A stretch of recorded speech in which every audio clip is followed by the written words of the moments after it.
Your late model Duramax powered Chevy pickup is used for a lot of different things.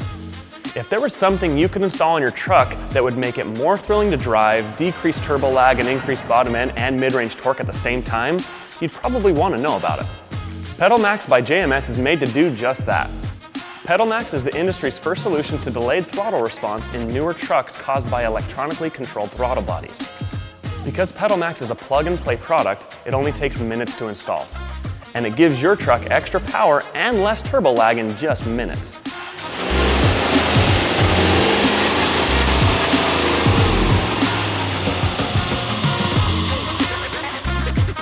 With PedalMAX installed, we saw just over 5 pound-feet of torque and just under 10 horsepower gain in the mid-range of our truck's power band. Start by disconnecting your truck's negative battery terminal. Plug the black box from the kit into the supplied harness.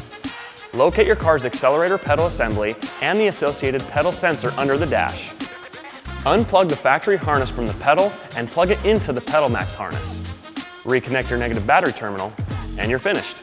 Thanks to PedalMAX, your Chevy Duramax will have quicker throttle response, a more exciting driving experience, less turbo lag, and more bottom end and mid-range torque.